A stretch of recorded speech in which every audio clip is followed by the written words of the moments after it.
It's been a while. I've had time to cool off, get my bearings, and readjust. In some ways, I'm actually glad I left for about 2 months to get my head on straight and to not let content creation consume my every waking moment. If you want a more honest, unedited thoughts on my break, you can check out the VOD of my livestream I held last night for more details on what it was like for me up to and including my hiatus from content creation.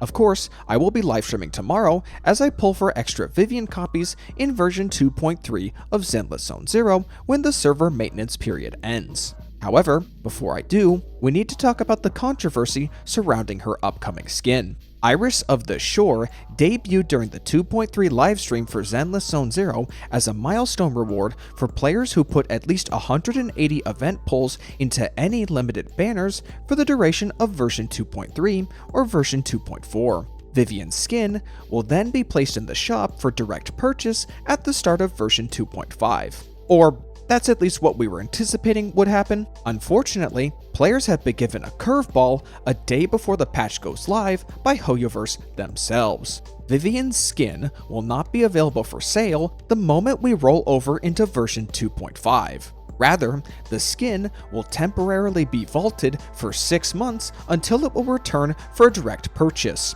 creating an ultimatum that truly tests how far a Lord Python would truly go for their number one fan. Yes. Before we go any further, let's lay all the cards out on the table before proceeding any further. The current confirmed banners we have for versions 2.3 and 2.4 are as follows. Lucia, an Ether support agent meant to fill the role for dedicated Rupture agent buffs similarly to Yuzuha for Anomaly and Astra Yao for general use. Yadari, an Ice Rupture agent, Dylan, a Physical Stun agent, and Bon Yu, a Fire Rupture agent. Minato Kamano will also debut in the first banner phase of 2.3 as an A-rank Rupture agent, as well as Vivian herself and Jafufu will be rerunning for banner phases 1 and 2 of version 2.3 respectively, with no official confirmation of who's rerunning in version 2.4. As for how much currency we can expect, early pull calculations suggest that about 104 limited pulls are available for free-to-play players in version 2.3, assuming daily account upkeep, event participation, and full polychrome rewards from S-ranking Shiyu defense and 6-star ratings of Deadly Assault. It is important to keep in mind that these pull calculations never take into account pulls earned from rebates from duplicates of A-rank or S-rank agents. And while Minato might slow down the accumulation of rebates initially, it's safe to assume most dedicated players can amass an additional 10 or so pulls from rebates. And if you're a casual player, there's always the potential to grind polychromes from incomplete side activities like quality time hangouts, Hollow Zero collection logs, and achievements to name a few options. Lastly, I want to make mention that this will likely be the only rerun Vivian will have for the duration her skin is being vaulted, with her initial banner release in version 1.7 being 5 months ago, which about lines up with the time her skin will be unavailable. So it is highly unlikely they're gonna rerun her again until her skin is unlocked for direct purchase. Alright, so let's cut to the chase.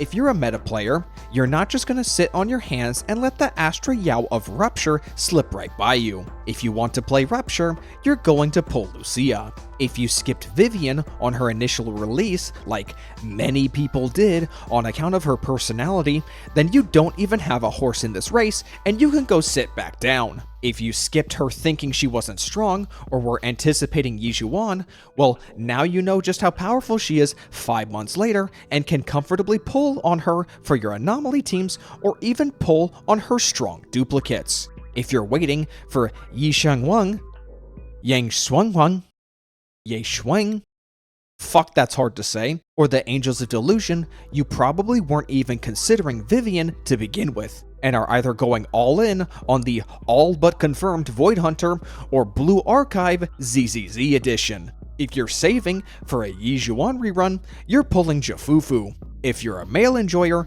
you're pulling for an M6W5 Minato or for Bon Yu. And while both Yadari and Dylan are both hard to put a pin on in how useful they'd be right now, it's not like you don't have 2 whole game versions to come to a conclusion. And on top of all of that, you'd have to be willing to get bent out of shape in having to wait 6 months for a character skin. Not a character, not a character's W engine, a character's skin. Now, what I'm going to say next will sound somewhat contradictory here, but hold on a moment.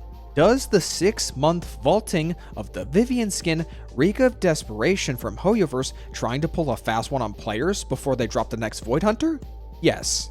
But also, this is not a big deal. We are not talking about withholding pulls from players like Wuthering Waves' Gilded Night Market, nor are we talking about dangling a signature weapon in front of people with Archer's Light Cone from Honkai Star Rail. We are talking about a skin that has no direct impact on gameplay and no tangible progress towards a player's collection of units and weapons. Of course, you are well within your right to voice your disappointment with the handling of the Vivian skin, and I am right there with you in that regard. However, I am also within my right to not take your complaints seriously when you intentionally blow this out of proportions for self-fulfilling reasons. Cosmetic content within gacha games have always been regarded as a premium luxury to those whom broke the free-to-play mold for one reason or another. You are not entitled to skins. You are not hoodwinked into pulling for a skin. You are presented with a selection of banners and are given 12 weeks to come to an educated decision. And if 6 months is such a doomsday scenario, then you're probably someone on their way to quitting Zenless Zone Zero anyway, at which point one measly skin wasn't going to stop you from the uninstall button. Or you're someone who is astroturfing from another gacha community.